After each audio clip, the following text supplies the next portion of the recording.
Hi students, today here is our new topic, angina pectoris. Here we can describe this angina as a chest pain or discomfort in the chest. Why this chest pain or discomfort is? It is due to an inadequate supply of oxygen to the heart muscles. And here if you see this pain is typically severe or crushing pain, and it is characterized by feeling of pressure or suffocation just behind the breastbone. What is breastbone? We can see here this is the area of breastbone and there is a high pressure on this breastbone. So what is angina pectoris means? It is a chest pain or discomfort to the chest, and this is due to the inadequate blood supply to the heart muscles. So the pain may be severe, crushing, and pressure is high. And if we see here, this angina can be a big precursor of the heart attack. Okay, what are the causes of this angina? Causes means here we can see this is a blockage. Here in heart we can see a blockage. This yellow color is a blockage, means it blocking the blood flow, means this blockage is stopping the flow of the blood. As per this, this blockage can be somewhere in any part of the coronary arteries, means arteries which supply blood to the heart. The blockage occurs at any part of the heart where the artery is supplying the blood to the heart. We already know that arteries that supply blood to the heart is known as coronary arteries. In coronary arteries, the blockage can occur at any part. So if you see the causes, blockage occurs somewhere in the coronary arteries, and the arteries that supply blood to the heart is called as a coronary arteries. And here these arteries can narrow due to the deposits, means plaque deposits. Arteries can narrow due to the plaque deposits, and angina may be prevalent during physical exertion due to heart's increased demand for oxygen. If we see here, when a particular person or if we are doing any exercise, then our heart needs increased supply of the oxygen, means amount of the oxygen is to be increased during exercise or any physical activity or running, jogging, at any time. In such a physical activities, our heart needs amount of oxygen is to be increased. So in such condition, if the heart is having less amount of oxygen, less supply of means inadequate supply of the oxygen, then there is a chance of getting angina. Is it clear?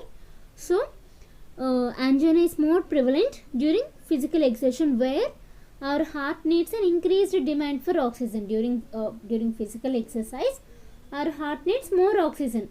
If that oxygen is not supplying properly, then there is a more chance of occurring angina. And it may also occur if the coronary arteries are inflamed or infected or injured. This is about the causes. So here, what are the risk factors of angina? Diabetes mellitus, hypertension, means patients with high blood pressure and high cholesterol, and if the patient is having any previous attack of heart, means previous episodes of heart attacks or any heart related diseases. And this angina can also occurs in patients with specific lifestyle, means a patient who is working in any industries or means more exposing to any chemicals, means which is harm to the heart, and smoking, obesity, age, stress. These are some related risk factors that causes the angina. The next one we are going to discuss about the types of angina. We already know that there are three types, that is stable angina, or we can call this as a typical angina, and the second one is unstable angina, and the third one is we can call this as variant angina or Prinzmetal angina, which is a less common type of angina. And if we see the stable angina, what happens in the stable angina means, here we can see in stable angina it is usually characterized by regular episodes of pain. Means the main symptom is, we can observe that in stable angina is pain, and this pain is mostly triggered by any physical exercise or any activity. What are the activities involved here is smoking, eating large, means eating heavy meals, or when we are exposed to extreme temperatures. These are the some activities which are triggered during the stable angina. Why this stable angina occurs? Why it occurs means, because here we are seeing these is arteries, and here there is an we can observe that these arteries having accumulated deposits. We can see the deposits, and where we can also see that which these deposits are narrowing the pathway for blood to move. Due to the accumulation of these deposits, then pathway for the blood flow is decreased. So due to this decreased narrowing of the pathway of the blood, this occurs means it due to the accumulation of the deposits, it occurs a stable angina. Is it clear? Stable angina occurs because the arteries have accumulated deposits, which narrowing the, this accumulated deposits is narrowing the pathway for the blood to flow. See here, it is stopping the blood flow. Here these deposits are stopping the blood flow, means there is no free flow of the blood. This is about the stable angina. And here we can diagnose this stable angina by using ECG, means by finding the ST segment elevation. If you go for the second one, that is unstable angina, and here also, as I told that stable angina is characterized by regular episodes of pain, but in case of unstable angina, it is characterized by a sudden pain, but this pain doesn't go away with on its own, or it doesn't relieved by rest or any medications also. Here why it happens means this is caused by a blood clot. Here we can see this actually here we can see that this there is a blood flow in the arteries, but here we can see the clotting of the blood. So unstable angina is caused by a blood clot. So this blood clot is blocking the blood vessel. Due to the blockage of due to the formation of this blood clot, the blood vessel is blocking, means it may block completely also, and this will also leads to heart attack if this blockage is not removed. See here, if this blood clot is not removed, it blocks the blood vessel. If this blood vessel blockade is not removed, then it will also leads to the heart attack. Is it clear? In unstable angina, which is characterized by sudden pain, and it may not relieved by any medication or by rest also. This is caused by the blood clot. Here this is caused by the blood clot, which blocks the blood vessel, and it will also cause a heart attack if this blockage is not removed. This is about the unstable angina.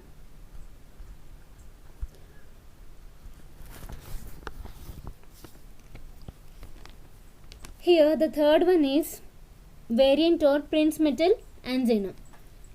If we see here in this Prinzmetal angina, we can see a spasm. Here is a spasm in the coronary artery, means it causing the temporarily narrow, means it is if you see here, this is narrowing the artery. Temporarily it is narrowing the coronary artery due to the formation of spasm. And it is a specific form of unstable angina which can occur at any time, but here there is no triggering cause for it to happen, means no other factors is triggering to occur a Prinzmetal angina. This is about the types of angina. And if you see here the signs and symptoms of the angina, the main, as we told that the main cause is pain, there is a discomfort or chest pain. How the pain occurs means there is a painful sensation during each episodes of the stable angina, and we can also see the pressure in the center of the chest, that is nothing but a, as we told, that the breastbone, and the pain is squeezing, that is that what we call that is a squeezing pain in the chest region. Here the pain may spread from the at first it starts in the chest and it may radiate to the neck, means especially to the lower jaw and both the arms, left arm and right arm, but mainly it radiates to the left arm and also to the shoulders. So the pain is radiating from the chest to neck, arms and shoulders. And the other symptoms what we are observing is shortness of breath, nausea or vomiting, fatigue, dizziness and sweating. These are the symptoms which occurs during the pain, means which when the patient is having any, means patient is experiencing the angina. Okay, if we go for the diagnosis, as I told that for every, we know that we are mostly familiar about the diagnostic test, but for related to any heart diseases, the ECG is the main thing. What we will do in ECG? ECG is used to record the electrical signals of our heart, and I think I already told about the stress test in the previous class. In what we will do in the stress test, why we are doing this stress test means sometimes angina is very easy to diagnose when our heart is having very increased workload, means heart working is hard. Then for that we can ask the patient to make any exercise, means by walking or by doing a treadmill or any physical activity, so that at that time we can measure the BP and we can also record the ECG, means how amount of the blood is supplied to the heart, how amount of the oxygen is supplied to the heart during activities, during exercises. So we are using we'll use this stress test for diagnosing the angina. And the third one is echocardiogram. Here in this echocardiogram we'll use sound waves to produce images of the heart. Why these images are used? These images are used to identify any specific, means nearest problems related to the angina, to identify the problems which are related to the angina. And we can see here nuclear stress test. It is also similar to the stress test, but a small difference between the stress test and nuclear test is, here in this nuclear test we will use a radioactive substance is injected into our bloodstream, and it is used to measure the blood flow to the heart muscles at rest and also during the stress. Is it clear? This nuclear test is used to measure blood flow to the, means every heart muscle is having, our body is having, any part of our body is having a blood flow. So but here specifically we will measure blood flow to the heart muscles. It may be at rest or maybe during stress. This is about the nuclear stress test. Chest X-ray, we know that it is used to take images of the heart and lungs, and also used to identify in case of any, means in case if patient is having any enlarged heart. Next one is blood test. We know that in blood test, why we will do blood test specifically in every disease, means in case of any infections we need to identify the type of organisms, means what are the organisms or what are the bacteria or specific conditions presence, means for their presence in that bloodstream. So here also there is a certain heart enzymes which slowly leak into the blood if heart is damaged by the heart attack. Is it clear? If the patient is having heart attack, then the heart is damaged. At that time the heart enzymes is leaked into the blood. So for that the blood samples are collected and used for the testing for the presence of these enzymes. Next one is coronary angiography. We know that it uses X-ray images to examine the inside of the heart's blood vessels. Means blood vessels related to the heart. To identify these blood vessels, we will use this X-ray images, and we can call this, it is a part of a procedure called cardiac catheterization. Next one is CT scan. We know that we are well familiar about the CT scan and MRI scan. In CT scan, we know that there is an X-ray tube inside a machine which rotates around the body, and that machine will collect the images of the heart or chest and whatever the part we need to test. So here we are going to test about the heart. So it collects the images of the heart and chest, which can show if any of the heart arteries are narrowed or the heart is enlarged. This is about the CT scan. Okay, if we go about the cardiac MRI, what is the procedure going to be happen in the MRI means, usually we know that the patient will lie on a table inside a long tube. There is a long tube like machine where we will allow the patient to lie on the table, and there will be a great bigger sounds which is used to collect the images, and these collected means this produces the detailed images of the structure of the heart and its blood vessels. This is about the diagnosis of the angina pectoris. And if we go for the treatment, the main treatment is lifestyle modification, means it may be diet changes or avoid smoking, quitting alcohol, or any related to stopping, or means based on the patient condition.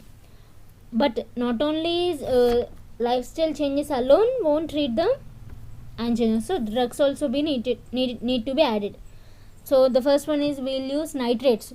The main drug is nitrates, that is we will call that as a GTN, glyceryl trinitrate, which is a short acting nitrate, and we can keep this glyceryl trinitrate under the tongue for the best action. It should not to be swallowed. We should keep this glyceryl trinitrate under the tongue. And we know that aspirin and clot preventing drugs, some of the beta blockers, statins and calcium channel blockers are well used to treat the underlying conditions of the angina. And BP lowering drugs means there are some risk factors. So first to treat the risk factors, these drugs are to be used. And ranolazine, this is a familiar drug this is the only drug used to treat chronic angina, and it is also used to treat any pain related to the chest, means any heart heart related chest pains. But ranolazine is the main drug used for the chronic angina. And here if you see, not only drugs also used if any of the above treatment is not supporting for the patient life, then we can go for the surgical procedures. What are the surgical procedures involved? Angioplasty and stenting. And if you see and the next one is coronary artery bypass surgery. Okay, what happens in the angioplasty and stenting? We are well known about the angioplasty. Here during the angioplasty means we can call this angioplasty as a percutaneous coronary intervention. Is it clear? PCI. It not about PCI means, it doesn't mean that Pharmacy Council of India. It means percutaneous coronary intervention, PCI. Here, okay, let me show. Here in this angioplasty, there is a tiny balloon. This is a tiny balloon which is inserted into the narrowed artery. We can see here this artery is narrowed due to the deposition of the fat. So this balloon is inserted into the narrowed artery, and then that balloon is inflated to reduce this deposition of fat. After inserting of the balloon is inflated. Why it is inflated means to widen the artery, and then after widening the artery, we can see here a small mesh, or it is like a wire coil, which is usually we call this as a stent. It is usually inserted at that place. Why we are inserting that means to keep the artery open. Means after placing a stent, this artery should not be closed. If it is again closing, means there will be a deposition of fat. So in this process, in this angioplasty, what we are doing means, first the balloon is inserted. After insertion, the balloon is inflated. At that place, the stent is placed to keep the artery. So that is about the angioplasty and stenting. And the second one, if you see coronary artery bypass surgery, here in this, a vein or artery from somewhere else in a patient body, means it is used to bypass a blocked or narrowed heart artery. Then a bypass surgery, here this bypass surgery increases the blood flow to the heart and it reduces, or means it eliminates the angina. This is about the angina pectoris.